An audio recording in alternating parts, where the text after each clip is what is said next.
नमस्कार प्यारे बच्चों। और अपना रिट में जो सिलेबस में बायोलॉजी में अपना प्लांट वाला थोड़ा पोर्शन है, वो थोड़ा सा हम डिस्कस करेंगे आज इस स्लाइड के माध्यम से। और इसमें कौन कौन सी चीजें इंपॉर्टेंट है मैं आपको थोड़ा बताऊंगा। यहाँ उसी चीज को आपको थोड़ा सा फोकस करके उसी को पढ़ना है, ठीक है ना। अब देखो, हमारे एक टॉपिक है, उस टॉपिक का नाम है कि पौधे के विभिन्न भाग, है ना।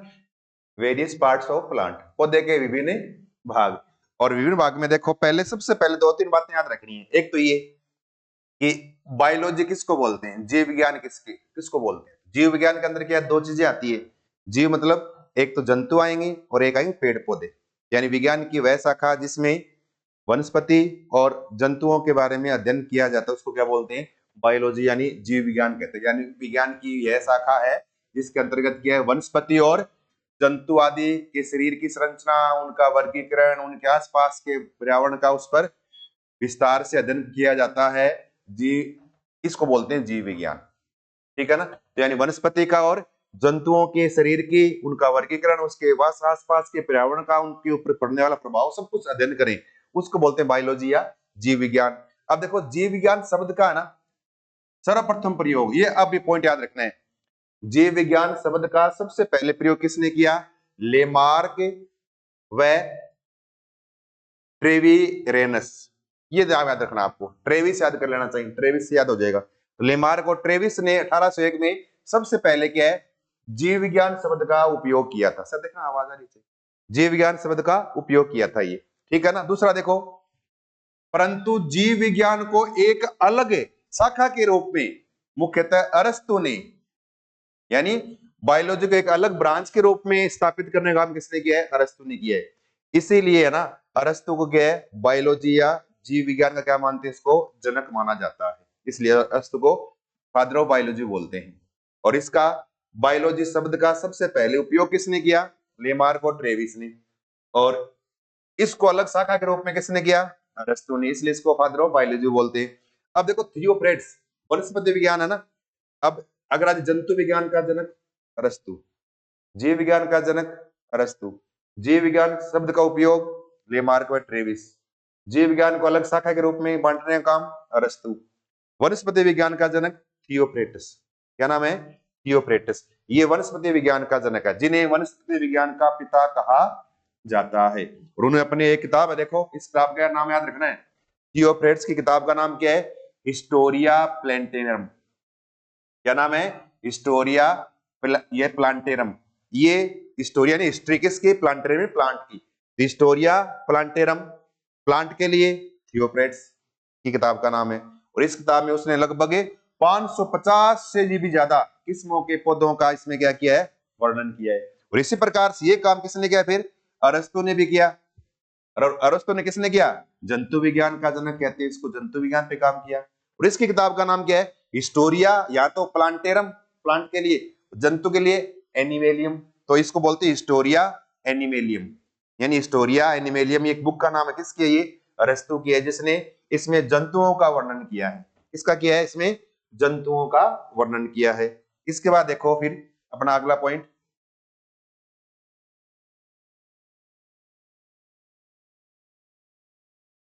इसके बाद देखो अगला। अब देखो, विभिन्न वैज्ञानिकों के द्वारा क्या लिखा है, कि विभिन्न वैज्ञानिकों के द्वारा किए गए प्रयासों से इनको समझा गया। और इस हेतु सर्वप्रथम जॉन रे है, एक साइंटिस्ट का नाम, ने जीवधारियों का वर्गीकरण सबसे पहले जॉन रे ने प्रस्तुत किया था, जॉन रे ने। लेकिन बाद में इसको सिस्टमेटिक क्लासिफिकेशन देने का काम किया था कैरोलस लिनियस ने। इसलिए फादर ऑफ क्लासिफिकेशन, वर्गीकी का जनक या वर्गीकरण का जनक किसको बोलते हैं, कैरोलस लिनियस को बोलते हैं। ये पॉइंट याद रखना, एक पॉइंट ये क्या बोलते हैं, कैरोलस लिनियस को बोलते हैं। और इसकी किताब का नाम क्या है, जेनेरा प्लांटेरम। किताब का नाम क्या है, दो तीन किताबें हैं इसकी, एक तो जेनेरा प्लांटेरम, एक सिस्टेमा नेचुरल या नेचुरी, सिस्टेमा नेचुरी है, एक क्लासेस प्लांटेरम, एक फिलोसोफिया बोटेनिका। ये दो तीन किताबों के नाम है, किनके है, ये कैरोलस लिनियस है। इसको वर्गीकी का जनक या वर्गीकरण का जनक या फादर ऑफ टेक्सोनॉमी बोलते हैं, किसको, कैरोलस लिनियस को बोलते हैं। इसकी किताब का नाम क्या है, जेनेरा प्लांटेरम, सिस्टेमा नेचुरी, क्लासेस प्लांटेरम, और एक फिलोसोफिया बोटेनिका। ये 3-4 किताबें हैं किसकी? ये सारी किताबें केरोलस लिनियस की, जिसने वर्गीकरण के बारे में सबसे पहले बताया था। इसके बाद देखो अगला लिखा ना, इन्हें वर्गीकी का पिता कहा जाता है। ये पॉइंट याद रखना बस। फादर ऑफ टेक्सोनोमी या फादर ऑफ क्लासिफिकेशन बोल दो तो किसका नाम आएगा? केरोलस लिनियस का नाम आएगा। इसके बाद देखो एक ये मोस्ट इंपॉर्टेंट चीज है, इसके बाद ये याद रखनी है और ये बहुत बार एग्जाम में पूछा गया है। पंच जगत प्रणाली के जनक, ये नाम क्या नाम है? पंच जगत प्रणाली के जनक। तब किसका नाम आएगा? ये RH। आगे वाले शब्द भी याद रखा करो, ये कई बार एग्जाम में है ना, वेइटेकर सबको पता है, सब वेइटेकर ही पढ़ते हैं, लेकिन आगे है ना RH है, इसकी जगह चेंज कर देते हैं कई बार। तो RH वेइटेकर, इसको क्या है? पंच जगत प्रणाली का पितामह या इसको प्रतिपादक बोलते हैं। यानी इसके पूरे जो वर्ल्ड के एनिमल हैं या जीव हैं, उन जीवों को उसने 5 भागों में बांटा है, 5 जगत बताए हैं, जिसको बोलते हैं पंच जगत प्रणाली। और RH वेइटेकर के द्वारा दी गई, याद रखनी। किसके द्वारा? RH वेइटेकर के द्वारा दी गई, RH वेइटेकर। और 5 जगत कौन कौन से हैं? देखो, एक तो मोनेरा, एक तो क्या है? मोनेरा। एक है प्रोटिस्टा, ये थोड़ा नाम, ये टाइपिस्ट थोड़ा सा अलग लिख दिया, प्रोटिस्टा। एक है मोनेरा, एक है प्रोटिस्टा, एक फिर पादप, कवक और एनिमेलिया। इसमें तो पादप आएंगे, पादप वाले में, एनिमेलिया वाले में एनिमल आ जाएंगे, कवक है ही, और इसमें मोनेरा जो सूक्ष्म जीव हैं, और प्रोटिस्टा वाले इसमें बैक्टीरिया वगैरह जो थोड़े बड़े जीव। ये 5 भाग हैं किसके? पंच जगत प्रणाली के। मोनेरा, प्रोटिस्टा, पादप, कवक और एनिमेलिया। किसने दिया ये? RH वेइटेकर। आगे वाला याद रखना, RH है ये, RH वेइटेकर ने पंच जगत प्रणाली दी है। ठीक है, इसके बाद देखो आगे अपना स्टार्ट होगा मेन। और देखो ये रहा केरोलस लिनियस 1753 ने जीवों के नामकरण की दिव्य नाम पद्धति। ये याद रखना, जीवों के वर्गीकरण की दिव्य नाम पद्धति किसके द्वारा दी गई? किसके द्वारा? केरोलस लिनियस ने। और इसने क्या किया? दिव्य नाम पद्धति में हर नाम को 2 भागों में बांटा उसने। उसने कहा कि पहले तो उस स्पीसीज या कह देंगे उस जंतु का वंश का नाम लिखेंगे, और वंश का नाम लिखने के बाद उसकी जाति का नाम लिखा जाएगा। इसलिए इसको 2 भागों में बांटते, इसलिए इसको दिव्य नाम पद्धति बोलते हैं। किसने दी है ये? Carolus Linnaeus. तो याद रखना, फादर ऑफ टेक्सोनोमी या वर्गीकी का जनक केरोलस लिनियस, दिव्य नाम पद्धति का जनक केरोलस लिनियस। एग्जाम्पल जैसे मनुष्य का जानत्विक नाम क्या? मनुष्य का वैज्ञानिक नाम होमो सेपियंस। क्या नाम है? होमो सेपियंस। इसमें 2 भाग है, ये वंश वाला भाग है, और सेपियंस क्या है? ये जाति वाला भाग है। तो हमारी जाति क्या है? सेपियंस है। हमारा वंश क्या है? होमो है। ऐसे ही आम है, आम के भी जैसे 2 भागों में नाम है, मेंजीफेरा, इंडिका। मेंजीफेरा वंश है, इंडिका क्या इसकी जाति है। इस तरह से हर भाग को क्या है?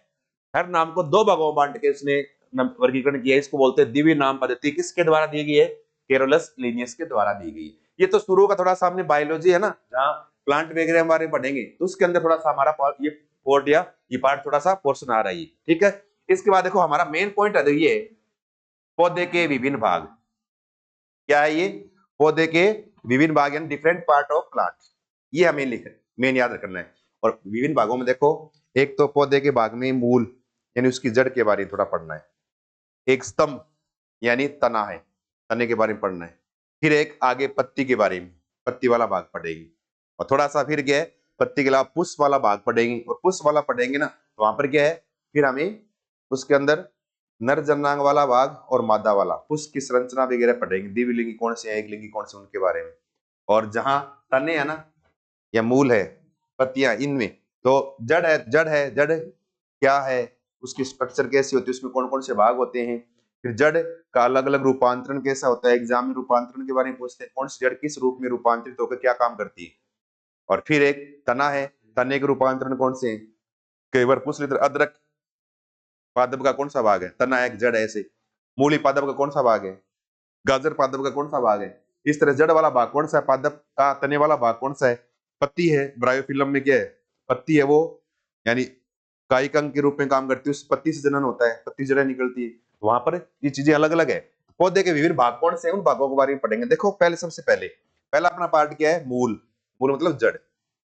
पहला अपना पार्ट क्या है, मूल यानी जड़। अब देखो सबसे पहले पादप अक्ष का भूमिगत, कौन सा भाग है ये, पादप अक्ष का भूमिगत भाग मूल अथवा मूल तंत्र रूट सिस्टम कहलाता है। क्या बोलते हैं, पादप अक्ष का भूमि वाला भाग क्या कहलाएगा, मूल या मूल तंत्र कहलाएगा। आरोही, आरोही मतलब ऊपर वाला भाग, आरोही भाग पर्रोतंत्र मतलब जिससे ऊपर वाला तना और पत्तियों वाला या पूरे प्लांट का निर्माण होगा उसको बोलते हैं पर्रोतंत्र यानी शूट सिस्टम बोलते हैं इसको। और पर्रोतंत्र से क्या है, इसमें क्या है, स्तंभ आते हैं, पत्तियां वगैरह आएगी, फूल वगैरह सारे किस में आएंगे, ये पर्रोतंत्र में आएंगे। तो हमारा मेन है मूल। तो मूल क्या है, एक तो याद रखना है पौधे का भूमिगत भाग है ना। और भूमिगत भाग में अब देखो कौन कौन सी बातें याद रखनी है। और पर्रो वाला भाग क्या है, भूमि के ऊपर वाला भाग है जिसके अंदर क्या है, एक तो तना आता है, शाखाएं आएगी, पर्ण आती है। और देखो मूल एवं स्तंभ पादप के कायिक भाग कहलाते हैं। ये क्या है, जड़ और जो तना है ना वो क्या, पादप का कायिक भाग है। और इसके अलावा जो ये है ना पुष्प वाला भाग है, फल है, बीज है, ये क्या पादप के जन्नांग वाले भाग है, जन्नांग पार्ट कहलाती है।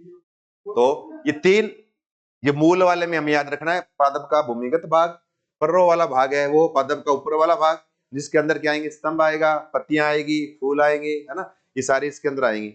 और दूसरा क्या है, स्तंभ और मूल जो है ये पादप का कायिक भाग है जिससे कायिक वृद्धि होती है पादप में। और जन्नांग वाला भाग क्या है, पुष्प है ना, या फिर फल है, बीज है, ये के पादप के जन्नांग वाले भाग है। अब देखो परिभाषा देखें अगर मूल की, किसकी, मूल तंत्र या कह दे जड़ की परिभाषा देखें तो क्या लिखेंगे, पादप अक्ष, अक्ष सही है ना, पादप अक्ष के अवरोही भाग, अवरोही मतलब नीचे वाला भाग, पादप अक्ष के अवरोही भाग को मूल कहते हैं। नीचे वाला भाग जो नीचे जा रहा है उसको मूल बोलते हैं। और मूल का विकास प्राय क्या है, मूल का विकास होगा वो क्या, भ्रूण एम्ब्रियो के मूलांकुर से होता है। जब बीज उगेगा ना तो मूलांकुर से क्या है, मूल बनेगी, क्या बनेगी, मूलांकुर से मूल बनेगी। परंतु ये कभी कभी पादप के अन्य भागों से भी विकसित हो सकती है, वो अलग चीजें हैं बाद में। लेकिन मेन जो रूट है ना मूल, वो क्या पादप के किससे, मूलांकुर से उत्पन्न होती है, मूल का निर्माण होता है, ये ध्यान रखना है, ठीक है ना। अब देखो अगला इसके बाद, और पादप का मूल तंत्र भूमिगत रहता है, पता है आपको, जड़ें भूमि में रहती है और भूमि पौधों को स्थिरीकरण, है ना, वाटर जल, है ना, जल तथा खनिज लवण प्रदान करती है, ध्यान रखना है। पादप को स्थिर रखने का काम करती है, दूसरा पादप को जल पहुंचाने का काम करती है, खनिज लवण पहुंचाने का काम करती है, कौन करती है सारी, ये मूल या जड़ काम करती है। अब देखो मूल की विशेषताएं, अब आगे याद करने वाला पार्ट आएगा, यहां तक तो आपको आता है। पादप में जड़ जो होती है वो नीचे वाला भाग होती है, नीचे वाला भाग होती है, ठीक है ना। अब देखो मूल की विशेषताएं, पहला पादप के अक्ष का अवरोही भाग है, ठीक है, जो प्रकाश से दूर रहता है।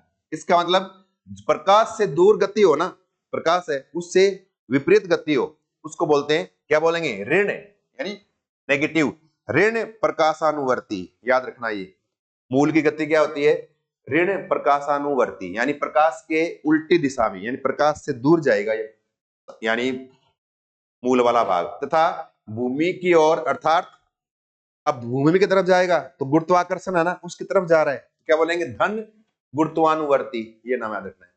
तो मूल की गति क्या होती है, धन गुरुत्वानुवर्ती यानी गुरुत्वाकर्षण की तरफ जा रहा है, प्रकाश से दूर जा रहा है तो ऋण प्रकाशानुवर्ती गति होती है, ध्यान रखना ये करती है। परंतु इस विशेषता कुछ अपवाद भी है, इसके अपवाद भी है। जैसे याद रखना बहुत इंपॉर्टेंट है, न्यू मेटाफोर जड़ें जो होती है ना, न्यू मेटाफोर जड़ें, है ना, जिन्हें सबसनी जड़ें कहते हैं, पादप में सबसन काम करती है। जैसे दलदली पादप जो होते हैं ना उनमें क्या है, सबसन करने के लिए उनकी जड़ें क्या है, स्तंभ वाले भाग से या जड़ें क्या बाहर लटकी रहती है जो सबसन का काम करती है। लवणीय भूमि में देखो लिखा दलदली और लवणीय भूमि वाले पादप है ना उनके अंदर न्यू मेटाफोर पाए जाते हैं जो कि उसके सबसन का काम करते हैं। तो यहाँ थोड़ा सा उसका पार्ट अलग आ गया, ठीक है ना, ये थोड़ा अपवाद है। अब देखो मूलों में प्राय पर्णहरित अनुपस्थित होता है, मूल है ना उसमें कोई पर्णहरित नहीं होता, इसका मतलब इनके द्वारा प्रकाश संश्लेषण क्रिया नहीं होती, कुछ एक को छोड़कर, अलग चीजें अपवाद है ना। तो इसके द्वारा प्रकाश संश्लेषण नहीं होता, इसलिए भोजन का निर्माण भी इसे मूल में नहीं होता है। जिस कारण यह हरी नहीं होती है, हरी होती नहीं है। मूल क्या होती है? रंगहीन सी होती है।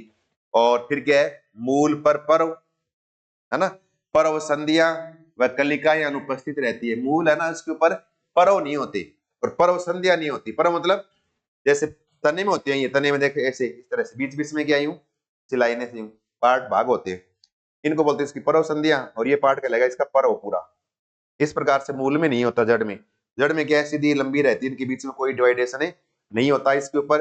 और इसके अलावा इन पे कलिकाएं नहीं होती, जहां से क्या है कोई कलिकाएं नहीं होती जिससे कोई पर्व निकल जाए। तो ये सारी क्या है ना, पर्व संधियां, पर्व है, कलिका, ये क्या सारी तने के अंदर वाले भाग में होती है। मूल में क्या होती है? अनुपस्थित। और मूल एक कोशिकीय मूल रोम पाए जाते हैं। मूल है ना, इसके ऊपर है ना बारीक बारीक ऐसे एक कोशिकीय मूल रोम पाए जाते हैं, इस तरह से ये मूल रोम पाए जाते हैं, जिनका सिरा मूल गोप से सुरक्षित रहता है। जो है ना ऐसे मूल रोम है ना, इसके लास्ट में ऐसे इस तरह से कोशिकाओं का एक मूल गोप रहता है, जो इसको घर्षण से इसकी सुरक्षा करने का काम करता है। ठीक है ना, ये ध्यान रखना है। अब देखो, अब जड़ के कौन कौन से भाग है? मूल के मुख्य भाग क्या है? मूल है, जड़ है, इसके मेन मेन पार्ट कौन से हैं?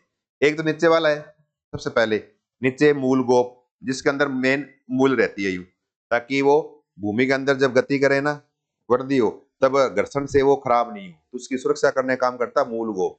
रूट केप, केप यानी टोपी। उसके ऊपर ऊपर वाला भाग जो होता है ना, वो थोड़ा जल्दी वृद्धि करता है, उसको बोलते हैं विभज्योतक पार्ट है। उसके ऊपर फिर थोड़ा सा और चलोगे ना आगे, तो उसमें फिर और कोशिकाएं थोड़ी लंबी होती चली जाएगी, जिसको यानी दीर्घ वाले भाग बोलते हैं। फिर आगे और चलोगे तो और कोशिकाएं लंबी होती चली जाएगी। इस तरह से कि इसके अलग अलग पार्ट आइए, और अलग अलग पार्ट में देखो कौन कौन सी है। नंबर एक, मूल गोप। पहला क्या है? मूल गोप, इस तरह से रूट केप। और ये मूल के लास्ट सिरे पे पतली सी भित्ति है, कोशिकाओं से बनी होती है, और मूल को घेरी रहती है। और जो मूल केप या बोलते हैं मूल, है ना, केप कहलाती है। ठीक है ना।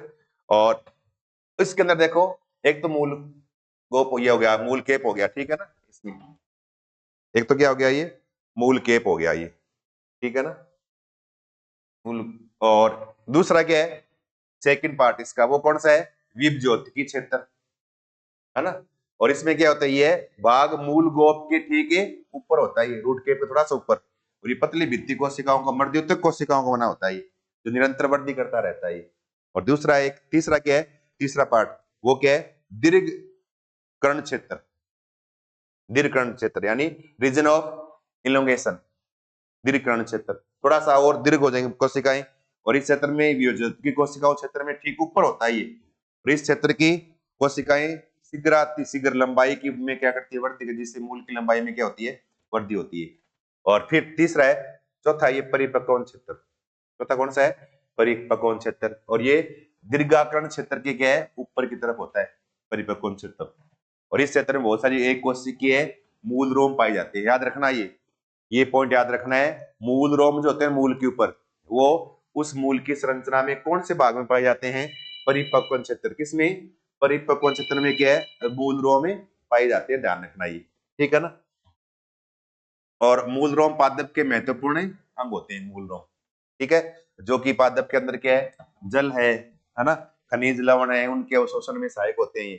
और ये याद रखना, ये यूट्रिकुलेरिया, क्या नाम है? यूट्रिकुलेरिया हाइड्रिला है। पानी वाले पादप में मूल रोम अनुपस्थित होते, इनमें मूल रोम नहीं पाए जाते। याद रखना, किस पादप में मूल रोम नहीं पाए जाते? इसमें यूट्रिकुलेरिया में नहीं होता, और हाइड्रिला में क्या है? मूल रोम नहीं पाया जाता है। इसका मतलब अगर हम रूट की स्ट्रक्चर देखें ना, इसको आप यूं बना सकते हो, देखो इस तरह से, है ना, यूं, ये मूल की संरचना इस तरह से पत्ती है ना, ये मूल यानी जड़ है ये, है ना। और जड़ में देखो इस तरह से, पहले नीचे है ये इस तरह से मूल केप, ये केप है, रूट केप।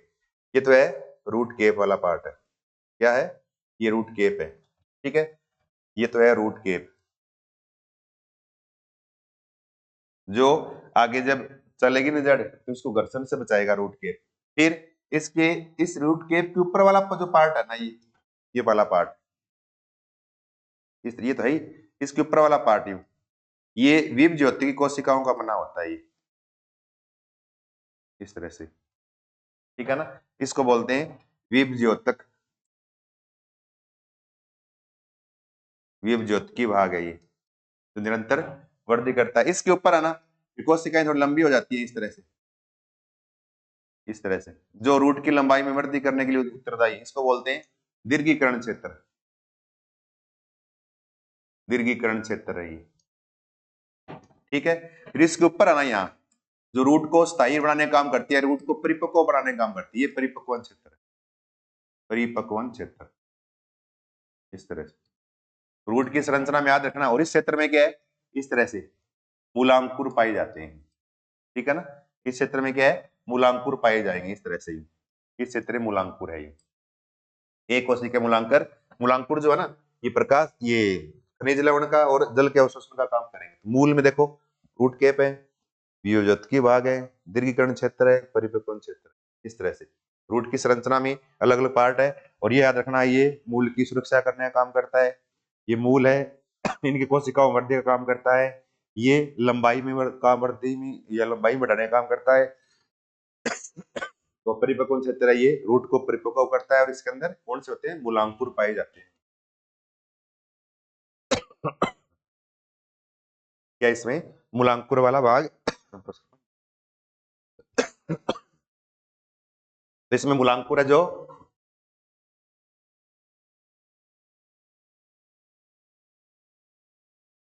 तो मूलांकुर है जो कि खनिज लवण और जल के अवशोषण का काम करता है, ठीक है ना। अब इसके बाद देखो मूलों के प्रकार, अगला क्या है, टाइप्स ऑफ मूल। जड़ें है ना, ये कितने प्रकार की हो सकती है। जड़ें होती है कई बार देखते हो हम पेड़ उगाड़ते हैं ना, उखाड़ो तो उसमें कुछ जड़ें से लंबी निकलती है, कुछ के ऐसे गुच्छा सा निकलता है ना।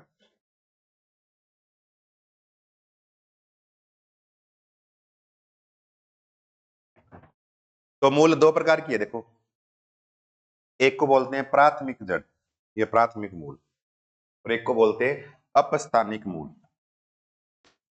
मेन जो जड़ होती है ना वो यही होती है प्राथमिक जड़, ये प्राइमरी, जब पौधा उगता है ना तो ये प्राथमिक जड़ ही होती है। दूसरा अपस्थानिक मूल है, ये बाद में निकलती है, ठीक है। दो प्रकार है, प्राइमरी मूल और अपस्थानिक मूल, ठीक है। अब देखो इसमें पहले प्राथमिक मूल, पहला प्रकार है प्राथमिक मूल। और प्राथमिक मूल में देखो, प्राथमिक मूल प्राय द्विबीजपत्री पादपों में मूलांकुर की सतत वृद्धि से बनती है, याद रखना ये किससे, द्विबीजपत्री पौधों में, यानी वे पौधे जिनके बीज में दो पत्र होते हैं, जैसे चना है ना, चना को आप पढ़ोगे ना उसमें दो अलग अलग भाग निकलेंगे उसके, वो दो बीज पत्र है, तो द्विबीजपत्री प्लांट है कौन सा, चना वगैरह। तो इनमें द्विबीजपत्री पौधों मूलांकुर की सतत वृद्धि से बनती है, याद रखना प्राथमिक मूल क्या है, द्विबीजपत्री पौधों में होती है। दूसरा प्राथमिक मूल वृद्धि कर मुसला मूल बनाती है, याद रखना ये क्या बनाती है, प्राथमिक मूल से क्या बनता है, मुसला मूल तंत्र बनता है, क्या बनता है, मुसला मूल तंत्र बनता है। और प्राथमिक मूल तथा इसकी शाखाओं को मुसला मूल तंत्र कहते हैं, क्या बोलते हैं इनको, मुसला मूल तंत्र कहते हैं, टेप रूट सिस्टम। याद रखना ये प्राथमिक मूल से क्या बनता है, मुसला मूल तंत्र बनता है, जैसे सरसों वगैरह, जैसे सरसों में होता है। दूसरा अपस्थानिक मूल, सेकंड टाइप कौन सा है, अपस्थानिक मूल। और ये क्या है, अपस्थानिक मूल है ना, मूलांकुर के अलावा जो मेन जड़ है ना, उस जड़ के अलावा अन्य मूल या जड़ें निकलती हैं, पादप के किसी अन्य भाग से जन्म लेती है, और इनको अपस्थानिक मूल कहते हैं। यानी मेन जो है मूलांकुर हुआ ना, उस मूलांकुर से नहीं निकलती है, पादप के अन्य किसी भाग से निकलती है। और इस जड़ तंत्र को क्या बोलते हैं, अपस्थानिक मूल तंत्र बोलते हैं, क्या बोलते हैं, अपस्थानिक मूल तंत्र कहते हैं। और याद रखना विकास व कार्यों के आधार पर, यानी उसका विकास कैसे हुआ है मूल का और उसका काम क्या है, उसके आधार पे अपस्थानिक मूल तंत्र है ना, इनको निम्न प्रकार में बांटते हैं। अपस्थानिक वाला पार्ट है ना, उसके भी आगे प्रकार है।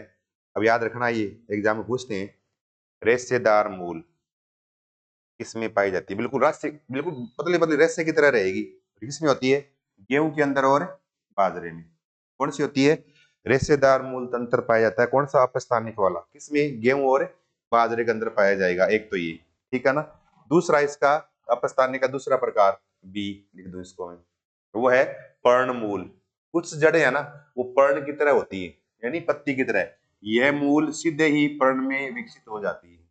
जैसे ब्रायोफिल्म, याद रखना ये ब्रायोफिल्म में जनन पत्ती की सहायता से होता है, पत्ती से जड़ें निकलती है, ठीक है ना। ब्रायोफिल्म ये मूल सीधे ही पर्ण के अंदर क्या है विकसित हो जाते हैं, सीधी पत्ती बना लेती है ये, इसको पर्णमूल बोलते हैं। देखो तीसरी फिर सत्य अपस्थानिक मूल। अपस्थानिक तीसरा प्रकार क्या है, सत्य अपस्थानिक मूल। और ये मूल है ना पादप स्तंभ के पर्व तथा पर्व संधियों से विकसित होती है, याद रखना ये। जैसे देखते ना गन्ना वगैरह में, है ना, तो ये क्या है, ये मूल पादप स्तंभ के पर्व, पर्व होता है ना इस स्तंभ, इसके पर्व, इस पर्व वाले भाग से निकलती है इस तरह से, देखते हो हम गन्ने वगैरह में ना इस तरह से पर्व संधियों से विकसित होती है। जैसे ऑक्जेलिस या मिट्टी बूटी बोलते हैं, फाइकस यानी जिसको बरगद कहते हैं, उनके अंदर क्या है इस प्रकार से सत्य अपस्थानिक मूल्य पाई जाती है। ये मूलों के तीन प्रकार है, किसके अपस्थानिक मूल तंत्र के तीन प्रकार हो गए, ठीक है ना। रेशेदार पहला, इसमें गेहूं और बाजरे में है। दूसरा पर्णमूल जो कि ब्रायोफिल्म में। तीसरा क्या है सत्य अपस्थानिक मूल जो कि मिट्टी बूटी है, फाइकस है बरगद के, जो पर और परिव संधियों से निकलने वाली सत्य अपस्थानिक मूल्य कहलाती है। अब देखो मूल जो है ना जड़ है, इनके रूपांतरण क्या है, और यही सबसे मोस्ट इंपोर्टेंट पॉइंट है इस मूल का, कि जड़ें जो है किस रूप में रूपांतरित होकर हमारे लिए क्या काम करती है, ठीक है ना। और इसमें से एग्जाम में प्रश्न आएंगे 100% याद रखना। एक तो ये कि अपने सामान्य कार्य, जैसे सामान्य काम क्या जड़ का, स्थिरीकरण, पेड़ को स्थिर रखने का काम, तथा अवशोषण यानी लवणों का या खनिज लवणों का या जल का अवशोषण के अतिरिक्त मूल है ना कुछ विशिष्ट कार्यों के लिए क्रियान्वित करने के लिए रूपांतरित हो जाती है। तो मेन तो काम तो इसका स्थिरीकरण का, खनिज लवण के अवशोषण का, जल के अवशोषण का है, किसका, मूल का। लेकिन इसके अलावा मूल्य जो है ना अन्य कार्य करने के लिए भी रूपांतरित हो जाती है। अब कौन सी मूल किस रूप में रूपांतरित होगी, उसका एग्जाम्पल क्या है वो हमें याद रखना है। देखो कैसे, पहला देखो मुसला मूल तंत्र के रूपांतरण। पहला तो क्या है, क्योंकि मूल तंत्र के दो भाग थे ना, प्राथमिक मूल को मुसला मूल तंत्र कहते हैं, दूसरी अपस्थानिक मूल, है ना, उसके हमने तीन प्रकार पढ़े। तो मुसला मूल तंत्र है ना, इसके रूपांतरण कौन से हैं। अब इसमें पहला क्या है, भोज्य पदार्थ के संग्रहण के लिए, भोज्य पदार्थ उसके संग्रहण के लिए कुछ जड़ें क्या रूपांतरित हो जाती है ना। और ये चार प्रकार की होती है। देखो संग्रहण मूल, जिनको क्या बोलते हैं, संग्रहण मूल बोलते हैं, ये चार प्रकार की होती है, चार प्रकार। अब देखो चारों एग्जाम्पल बहुत इंपॉर्टेंट है, ध्यान से देखो। पहला क्या है तर्पुरूप, पहला क्या है तर्पुरूप, तर्पुरूप, तो तर्पुरूप उदाहरण किसमें आएगा, मूली। तो मूली की संरचना है ना, देखो बीच में से मोटी हूं, दोनों साइड से थोड़ी क्या होगी, पतली सी होगी इस तरह से, दोनों साइड से मूली में। इसको बोलते तर्पुरूप बोलते हैं, क्या बोलते हैं, तर्पुरूप। तर्पुरूप मूल का रूपांतरण किसका है, मूली के लिए। शंकुरूप, शंकु की तरह, जैसे गाजर में शंकु देखा आपने इस तरह से, शंकु रूप में गाजर की संरचना इस तरह से होती है, क्यों आप, शंकु रूप। तीसरा कुंभी रूप, शलजम है, चुकंदर देखा है, एक वाला भाग बहुत ज्यादा बड़ा हो जाए, लास्ट वाला भाग बिल्कुल क्या पतला, इस तरह से हो जाएंगे, तो वो क्या है कुंभी रूप बोलते हैं इसको, शलजम और चुकंदर वगैरह होती है। और एक गांठदार, गांठ की तरह हो, इसमें गुलाबास। ये चारों याद रखने हैं, ये के चारों भोजन संग्रह के लिए मूलों का रूपांतरण है। और एग्जाम में पूछेंगे तर्कुरूप का उदाहरण है मूली, शंकुरूप का उदाहरण है गाजर, कुंभी रूप का उदाहरण है शलजम या चुकंदर, गांठदार मूल का उदाहरण है गुलाबास, है ना। या पूछ लेंगे गाजर पादप का कौन सा भाग है, मूली वाला, ये मूल वाला भाग है या स्तंभ वाला भाग है, ये किसका, ये मूली है, गाजर है, चुकंदर, सलजम, गुलाबास, ये सारे क्या है पादप के मूल वाले भाग है। मूल का रूपांतरण भोजन संग्रह के रूप में हो गया इनका, भोजन के लिए, तो हम इसको खाने में काम में लेते हैं, ठीक है ना। ये तो है मुसला मूल तंत्र के रूपांतरण, ठीक है। इसके बाद देखो एक ये ग्रंथिल, ग्रंथि की तरह हो जाए, बिल्कुल बारीक बारीक या ग्रंथियां बन जाए जड़ों में। और ये किस में होता है, लेग्यूमिनेसी कुल के पौधे जो होते हैं उनमें ग्रंथियां बन जाती है ना। और ये क्या क्या काम करती है, ये नाइट्रोजन के स्थिरीकरण का काम करती है। इन ग्रंथियों में क्या राइजोबियम जीवाणु पाए जाते हैं जो कि नाइट्रोजन स्थिरीकरण का काम करते हैं। ग्रंथिल मूल भी होती है, लेग्यूमिनेसी कुल के पादपों में मूल पर ग्रंथियां बन जाती है, है ना। इन ग्रंथियों में नाइट्रोजन स्थिरीकरण वाले जीवाणु पाए जाते हैं, जैसे मटर है ना, उड़द है, ये दालें वगैरह इन सब में। तो ये तो मूल है, इनका मूल के रूप में और भोजन संग्रह में कौन कौन सी है? तर्कुरूपी होगी, शंकुरूपी होगी, ठीक है ना। और इसके अलावा ये है ना, तर्कुरूपी, शंकुरूपी, कुंभी रूपी और लास्ट में गांठदार। फिर ग्रंथिल मूल है, जो ग्रंथियां होगी जो नाइट्रोजन स्थिरीकरण का काम करती है। और मूल का शाखाओं में रूपांतरण, ये भी याद रखना है, ये भी इंपॉर्टेंट है, उसमें एक पॉइंट में याद रखना है बस, मूल का शाखा में रूपांतरण। और श्वसन मूल बोलते हैं, क्या बोलते हैं इनको? श्वसन मूल या न्यू मेटाफोर बोलते हैं, न्यू मेटाफोर, जो कि प्लांट में है ना बाहर की तरफ शाखा के रूप में निकल जाती है मूल, और ये क्या करेगी? श्वसन के रूप में काम करेगी, न्यू मेटाफोर, है ना। राइजोफोरा, किसमें होता है ये? राइजोफोरा प्लांट में न्यू मेटाफोर, इनको बोलते हैं न्यू मेटाफोर मूल। किसमें पाई जाती है? लवणीय या फिर दलदली प्लांट जो होते हैं ना, उनमें श्वसन के लिए न्यू मेटाफोर मूल्य होती है, जो राइजोफोरा के अंदर पाई जाती है। फिर ये तो है मूसला मूल तंत्र के रूपांतरण हो गए। इसके बाद क्या है? अपस्थानिक मूल के रूपांतरण। अपस्थानिक है ना, इसके कौन कौन से रूपांतरण है? अपस्थानिक में देखो, अब याद रखना, एग्जाम्पल ये याद रखने, पेपर ये पूछेंगे।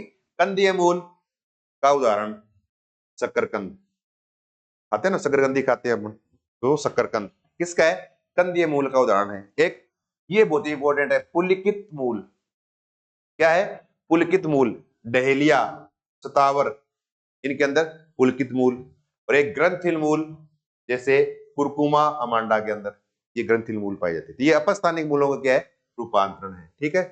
फिर देखो स्तंभ मूल, स्तंभ के रूप में होती है मूल, जैसे इलास्टिका में होती है, ठीक है ना। और एक अवस्तंभ मूल, थोड़ी सी स्तंभ के रूप में, जैसे गन्ना है, मक्का है, इनके अंदर मूल है थोड़ा सा स्तंभ के रूप में। देखते हो ना आप, गन्ने में या मक्के में है ना, जो मेन स्तंभ होता है ना, ये कहते हैं जो तना होता है, उस तने की पर्व संधियां वहां से पतली पतली जड़ें से निकली रहती हैं। तो अवस्तंभ मूल गन्ना मक्का में। एक है प्रोप रूट, ये बहुत इंपॉर्टेंट है, प्रोप रूट। तो देखते हो ना आप, बरगद वगैरह का पेड़ देखते हो आप, उसमें क्या है? जड़ें लटकी रहती है, मेन स्तंभ होता है ना, उसके अलावा फिर अन्य और स्तंभ से निकल जाते हैं बहुत सारी बरगद के पेड़ में। तो बरगद की शाखाओं से निकली अपस्थानिक मूल बड़ी होकर नीचे की ओर लटक जाती है, देखते हो आप। और इन्हें प्रोप रूट कहते हैं, जो सहारा देने वाली होती है। क्या बोलते हैं इसको? प्रोप रूट या सहारा देने वाली रूट कहते हैं। प्रोप रूट है, किसमें होती है? बरगद के अंदर पाई जाती है, जो शाखाओं से निकल नीचे लटक जाएगी, भूमि के अंदर चली जाएगी, फिर क्या करेगी? उसको सहारा देने का काम करती है। मतलब एक तरह से जब मकान बनाते हैं ना, तब हम लगाते हैं नीचे बांस वगैरह लगा के, उस तरह का ढांचा बन जाता है किसमें? बरगद के अंदर। फिर एक है प्रकाश संश्लेषी मूल, जो प्रकाश संश्लेषण का काम भी करती है। कुछ पादपों में है ना, वायवीय जड़ें है ना, हरे रंग की हो जाती है ना।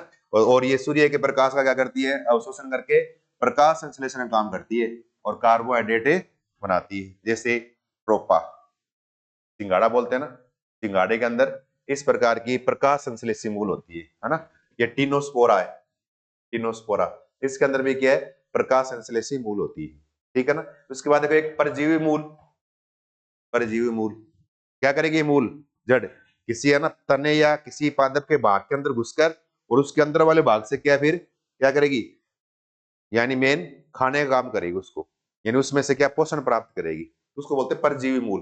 कुछ परजीवी आवर्त बीजों पादपों में विशेष प्रकार की छोटी जड़ें उत्पन्न होती है, जो परपोषी ऊतकों के भीतर प्रवेश कर भोजन चूसती रहती है, उनको बोलते हैं परजीवी मूल।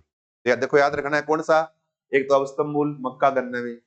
प्रोप रूट याद रखना, ये किसमें? बरगद को सहारे देने वाली रूट है, वो सब प्रोप रूट है। प्रकाश संश्लेषी रूट जैसे सिंगाड़ा में है या टिनोस्पोरा में, जो प्रकाश संश्लेषण काम करती है। परजीवी मूल है, परजीवी जो पादपों के अंदर क्या है? ऊतकों में घुसकर क्या करेगी? भोजन को चूसेगी, उनको बोलते हैं चूषण मूल बोलते हैं। क्या बोलते हैं? चूषण जड़ें या चुस गांग बोलते हैं, जैसे अमरबेल। क्या नाम है ये अमरबेल, अमरबेल है ये, ठीक है ना, अमरबेल, ठीक है ना। इसमें इसमें अमरबेल में कौन सी परजीवी मूल्य पाई जाती है? अब देखो मूल्य के काम पता है आपको, जड़ के क्या काम? सामान्य कार्य, तो ये किया हमने सामान्य कार्य में। एक तो पादप को स्थिर रखने का काम करती है, स्थिरीकरण का कार्य, ठीक है ना।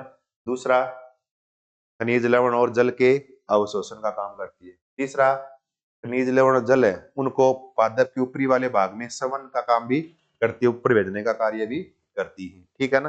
विशेष कार्य है संग्रहण का भी कार्य करती है, इसका विशेष कार्य है ना। इस खाद्य पदार्थ का संग्रहण पीछे लिखा हमने, मूसला मूल तंत्र के है ना रूपांतरण, अपस्थानीय मूल तंत्रों के रूपांतरण अलग चेंज होगी, आर्द्रता का अवशोषण भी करती है कुछ मूल्य है ना, आरोहण है ना, कार्बन परिपाचन के रूप में, श्वसन के रूप में भी काम करती है, वृद्धि प्रजनन में, तैरने के लिए भी काम आती है, परजीवी मूल अभी लिखा हमने, परजीवी मूल्य है ना। इस तरह से ये मूलों के क्या है मेन काम है। यहाँ तक अपना मूल वाला भाग है, किसका है, जड़ वाला भाग, ठीक है ना।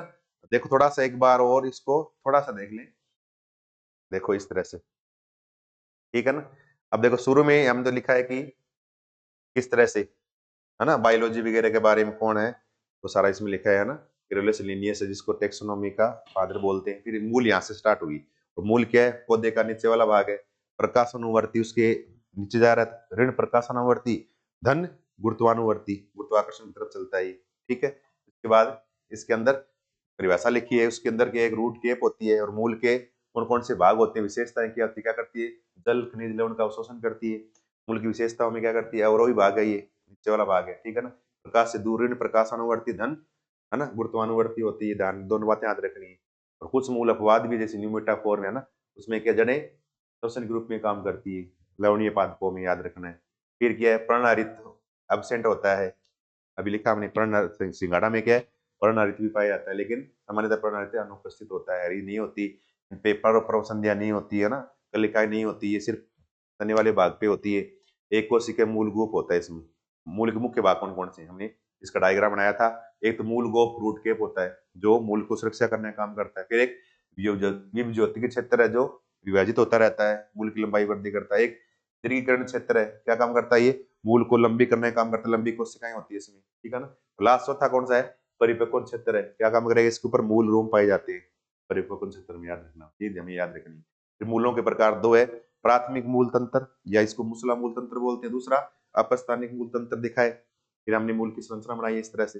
फिर देखो प्राथमिक मूल है, ये मेन मेन जो पादप की मूल होती है वो प्राथमिक मूल होती है। अपस्थानिक तो बाद में कुछ अलग से निकल जाती है, मूलांकुर से नहीं निकलती अपस्थानिक, मूलांकुर से निकलती प्राथमिक मूल निकलती है, जिसको मूसला मूल तंत्र बोलते हैं।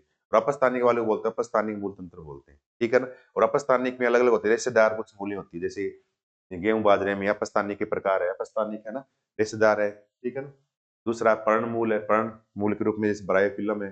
सत्य अपस्थानिक मूल है, जैसे है ना मिट्टी बूटी फाइकस बरगद, इनमें सत्य अपस्थानिक मूल होती है। फिर मूलों के रूपांतरण है, किस किस से रूपांतरित होगी, इसमें क्या है, मेन काम स्त्रीकरण का है, खनिज का है ना, जल के अवशोषण का काम मेन करती है, लेकिन इसके अलावा अन्य काम भी करती है। अन्य काम में क्या है, रूपांतरण नहीं, भोजन के संग्रह काम भी करती है ना। इसके अंदर जैसे तरकुरूप है, तो इसमें मूल याद रखना, शंकुरूप में गाजर, कुंभी रूप में शलजम और चुकंदर याद रखना है, कांडदार में गुलाबास याद रखना है। ये क्या भोजन के संग्रह का काम करती है, सारी मूलों के प्रकार है, सर गाजर वगैरह। फिर ग्रंथिल है, लेग्यूमिनेसी कुल के पौधों में ग्रंथिल मूलें होती है जो जीवाणु रखती है और नाइट्रोजन स्थिरीकरण का काम करती है। मूल का शाखा के रूप में रूपांतरण, ऊपर वाले भाग के रूप में मूल रूपांतरित होती है, कैसे देखो, अपस्थानिक मूल के रूपांतरण है, ये कंदीय मूल याद रखना है, कौन है, शकरकंद है। पुलकित मूल है, डहेलिया के अंदर होती है। ग्रंथिल मूल है, कुरकुमा मंडा के अंदर होती है, ठीक है ना। स्तंभ मूल है, इलास्टिका में। अवस्तंभ मूल है, ये मक्का गन्ना में। प्रोट याद रखना है, प्रोट रूट बरगद के अंदर कौन सी होती है, प्रोट रूट है, पाई जाती है, ध्यान रखना ये, ठीक है। क्या होती है, ठीक है। फिर प्रकाश संश्लेषी मूल है, जो प्रकाश संश्लेषण काम करती है, किसमें, सिंगाड़ा में होती है, ध्यान रखनी है। परजीवी मूल है, जो अंदर घुस जाएगी प्रपोसी के अंदर, वहां से क्या करेंगे, भोजन को अवशोषित कर चूसेगी, उसको चूषण मूल बोलते हैं, है ना। जैसे अमरबेल है, अमरबेल क्या है, चूषण मूल होती है। मूल का सामान्य काम स्थिरीकरण करने का, पादप को अवशोषण काम करेगी, जल और खनिज लवणों का, उसको शरीर के ऊपर वाले यानी पादप ऊपर वाले भाग में पहुंचाएगी, उसका शमन का काम करेगी। इसके अलावा संग्रहण का काम भी करती है। फिर विशेष कार्य और भी है, खाद्य पदार्थ का संग्रहण, आरोहण है, परजीवी मूल के रूप में आर्द्रता का अवशोषण भी करती है, श्वसन का काम भी करती है, कहीं वृद्धि प्रजनन भी, तैरने के लिए भी काम में आती है, ठीक है। ये तो मूल का वाला भाग हो गया। इसके बाद अपना फिर सेकंड है तना, दूसरा कौन सा है, तना, पादप का सेकंड भाग तना। और तना कौन सा है, ये मूल तो क्या है, अवरोही भाग, तना क्या होगा, आरोही भाग। तना क्या है, आरोही ऊपर वाला भाग है, जिसकी उत्पत्ति क्या है, भ्रूण के प्रांकुर से होती है, ठीक है ना। जड़ की उत्पत्ति मूलांकुर से और तने की उत्पत्ति प्रांकुर से होती है, प्रांकुर से होती है। और स्तंभ या तना कहलाता है। स्तंभ की वृद्धि सूर्य के प्रकाश की तरफ होती है, इसलिए क्या ये धन प्रकाशानुवर्ती है, और जड़ क्या थी, ऋण प्रकाशानुवर्ती थी। गुरुत्वाकर्षण के विपरीत होती है, इसलिए इसको क्या बोलते हैं, ऋण गुरुत्वानुवर्ती बोलते हैं। तरुण स्तंभ क्या है, बिल्कुल नया स्तंभ जो होता है कच्चा, वो हरे रंग का होता है थोड़ा सारा, लेकिन जो जो बड़ा हो जाएगा ना, पक्का हो जाएगा, काष्ठीय हो जाएगा, तो वो गहरा भूरा हो जाता है।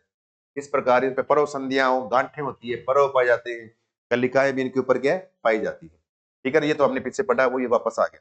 फिर क्या, स्तंभ का रूपांतरण, तना है ना, उनका किस किस रूप में रूपांतरण। अब देखो तने का विशेष कार्य तो क्या है, ये देखो पादपों में विशेष कार्य करने के लिए स्तंभ विभिन्न प्रकार के से रूपांतरित हो जाते हैं। स्तंभ 3 प्रकार के होते हैं। अब स्तंभ जो है ना, एक तो भूमिगत स्तंभ हो, भूमि के अंदर रहने वाले स्तंभ। एक क्या है, वायुव्य स्तंभ, बाहर की तरफ रहे वायु में। और एक होता है अर्धवायुव्य, थोड़ा सा भूमि के अंदर, थोड़ा सा क्या रहे, वायु के अंदर रहे। इस प्रकार से क्या है, 3 प्रकार के स्तंभ है ये। ठीक है ना, एक तो भूमिगत, भूमि के अंदर रह के स्तंभ के रूप में काम करे। वायुव्य, वायु के अंदर रहे ऊपर वाले भाग में। अर्धवायुव्य, थोड़ा भूमि के अंदर रहे थोड़ा बाहर रहे, वो अर्धवायुव्य। 3 प्रकार के हैं इसके। अब देखो 3 में भूमिगत रूपांतरण, यानी स्तंभ के भूमिगत रूपांतरण कौन से वो देखने हैं। अब देखो भूमिगत रूपांतरित स्तंभ भोजन संग्रहित करने के कारण मोटे हो जाते हैं। भूमि रहते हैं ना, वो भोजन का संग्रह करेंगे, मोटे हो जाएंगे, मांसल होते हैं। और निम्न प्रकार के होते हैं, कौन कौन से, देखो भूमिगत स्तंभ के प्रकार। परकंद, याद रखना, पहला क्या है, परकंद। और परकंद में याद रखना है अदरक हल्दी। क्या है, अदरक और हल्दी, ये क्या है, परकंद के उदाहरण है। और अदरक हल्दी है ना, भूमि के अंदर लगती है, लेकिन याद रखना ये जड़ नहीं है। हम भूमि में देखो तो जड़ है, लेकिन जड़ नहीं है। क्या ये पादप का तने वाला भाग है, ये अदरक और हल्दी तना है, ये पादप तने का रूपांतरित भाग है। ये कौन सा है, वो परकंद का प्रकार है। किसका है, परकंद का प्रकार है अदरक और हल्दी। ठीक है ना, वह तना जो मोटा मांसल भूसाई व भूमि के समानांतर वृद्धि करे, परकंद कहलाता है, जैसे अदरक और हल्दी। दूसरा क्या है, कंद। दूसरा क्या है, कंद है। और ये भूमिगत विकसित शाखा के फूले हुए अग्र भाग को कंद कहते हैं। ठीक है ना, जैसे आलू, तो यानी जो तना होगा उसका आगे वाला भाग क्या है, फूल जाएगा, फूल के गोल हो जाएगा, उससे क्या है, आलू बनता है। तो आलू क्या है, जड़ नहीं है, आलू क्या है, तना है, पौधे का तने वाला भाग है। और तने वाला कौन सा है, वो कंद के रूप में रूपांतरित है, कंद सेकंड। ठीक है ना, आलू, साइप्रस, आलू याद कर लो आप एक। फिर एक घनकंद का उदाहरण है तीसरा, ये तने का प्रकार है घनकंद, भूमिगत भाग। और इसके अंदर अरबी, याद रखो अरबी, अरबी है ना, वो घनकंद के रूप में होती है। उनके बीच में क्या है, हल्के हल्के क्या है, स्पोर्ट से रहते हैं, हल्के हल्के पर्व संधि से रहती है। स्तंभ प्राय गोल, ठोस व दृढ़ होता है, जो दोनों सिरों से क्या है, चपटा होता है, जैसे क्रोकस या अरबी। क्रोकस और अरबी, अरबी याद कर लो। अरबी क्या है, घनकंद का उदाहरण है। कंद का क्या है, आलू है। प्रकंद का क्या है, अदरक और हल्दी है। ये पादप के भूमिगत रूपांतरित भाग है, पादप के भाग है, ये ध्यान रखना है। ठीक है, इसके बाद देखो एक सलगकंद, चौथा क्या है, सलगकंद। तो 4 प्रकार हो गए, देख लो 4 कौन से हो गए, एक तो प्रकंद, अदरक हल्दी, कंद, आलू, घनकंद, अरबी और सलगकंद। यानी सलग मतलब ऊपर परते से बनी रहे, जैसे प्याज। सलगकंद में क्या आएगा, प्याज और लहसुन। सलगकंद एक छोटा बिंब समान भूमिगत स्तंभ होता है ये, जैसे प्याज और लहसुन या लिली, ये नहीं, प्याज लहसुन याद कर लो आप। तो ये सारे है ना, आलू है, अरबी है ना, अदरक है, ठीक है ना, हल्दी है, या जैसे प्याज है, लहसुन है, ये सारे क्या है, पादप के तने वाले भाग है, जो भूमिगत रूप से रूपांतरित रहते हैं। अब याद रखने, परकंद कौन सा है, कंद कौन सा है, घनकंद कौन सा है, सलकंद कौन सा है, इनके याद रखने नाम, एग्जाम में पूछेंगे। उसके बाद दूसरा प्रकार है वायुव्य रूपांतरित स्तंभ। पहला तो भूमिगत हो गया, भूमिगत के बाद दूसरा है वायुव्य रूपांतरित स्तंभ। वायुव्य में क्या है, देखो वायुव्य स्तंभ में रूपांतरण निम्न प्रकार से होते हैं, जैसे स्तंभ तंतु, तंतु के रूप में स्तंभ हो, ए जैसे अंगूर, देखते हो ना अंगूर की बेल में पतली पतली है ना, ऐसे डोरी से निकली रहती है, तो वो स्तंभ का क्या है, स्तंभ तंतु बोलते हैं। दूसरा स्तंभ कंटक, कांटे के रूप में, जैसे बोगनविलिया है ना, क्रेसिया, नींबू, बेल, अनार, इनके अंदर क्या है, ये क्या है, सारे है तो स्तंभ वाले भाग, लेकिन कौन सा है ये, वायुव्य रूपांतरित रूप है कंटक के रूप में। एक हुक है वह कांटे अलग से, इसके अंदर जैसे किलामस, रोटन, है ना, ये ना स्माइलेक्स, अनकेरिया, ये सारे इसमें आते हैं। फिर देखो एक याद रखना अलग से, चौथा पर्णकाय एवं पर्णाभ पर्व पर्णकाय स्तंभ का रूपांतरण है। क्या है? पर्णकाय यानी पर्ण के समान काय एवं पर्णाभ, पर्ण ये पर्व है और पर्णकाय स्तंभ का रूपांतरण है। इसमें चपटा गोल मासल पर्ण होता है, जैसे नागफनी, याद रखना ये नागफनी, रसकस, सतावर आदि, इनके अंदर इनमें पर्ण की तरह क्या है, तना क्या रूपांतरित हो जाता है ये, ठीक ध्यान रखना ये, ठीक है। इसके बाद देखो अर्धवायुव्य स्तंभ, तीसरा कौन सा है? अर्धवायुव्य स्तंभ। आधा वायु में रहे तीसरा पार्ट, और आधा क्या रहे? भूमि के अंदर रहे। बहुत से दुर्बल स्तंभ वाले पादपों में स्तंभ का कुछ भाग वायु में, कुछ भाग क्या है, भूमिगत रहता है। और यह स्तंभ वर्षीय प्रजनन के लिए कई प्रकार से रूपांतरित हो जाता है ना।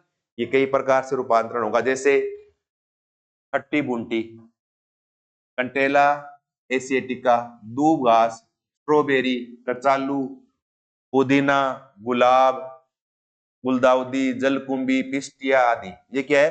अर्धवायुव्य स्तंभ के रूपांतरण है। आधी हवा में, आधी भूमि में रहते हैं। बाकी पता है स्तंभ के काम, है ना। एक प्रकार से क्या, पत्तियों, शाखाओं, पुष्प, फलों, सबको क्या करता है? आधार प्रदान करता है। सबको ऊपर लहरा के रखता है कौन? स्तंभ। पत्तियों को, शाखाओं को, पुष्प को, फलों को, सबको क्या करता है? ये एक आधार प्रदान करता है कौन? ये स्तंभ करता है। और इसके अलावा देखो मूल द्वारा अवशोषित जल घुलित लवणों का पौधे के अन्य भागों तक या संश्लेषी अंगों से तैयार किया हुआ भोजन को अन्य भागों तक पहुंचाने का काम भी कौन करता है? स्तंभ ही करता है। यानी जड़ों से भोजन, ये सॉरी, जड़ों से जल है, खनिज लवण, उनका अवशोषण करके फिर उनको पत्तियों तक पहुंचाना, पत्तियों से बना हुआ भोजन पौधे के शरीर प्रत्येक भाग में पहुंचाने का काम कौन करता है? स्तंभ यानी तना ही करता है। और भूमिगत रूपांतरित स्तंभ, भूमि के अंदर जो है ना स्तंभ, जैसे प्रकंद है, घनकंद, अभी पढ़े है ना, कंद, घनकंद, सलकंद, है ना, ये भोज्य पदार्थों के संगठन का काम भी करते हैं। और संग्रहित पदार्थ मुख्यतः कार्बोहाइड्रेट है। और कभी कभी वायु स्तंभ भी भोजन के रूप में करते हैं काम, जैसे एमरेंथस ट्राइकस, है ना, इत्यादि। और कभी कभी स्तंभ है ना कार्बोहाइड्रेट का संश्लेषण भी करने लगता है, जैसे मोहन बेकिया, है ना, रसकस, इनमें याद करने की आवश्यकता नहीं।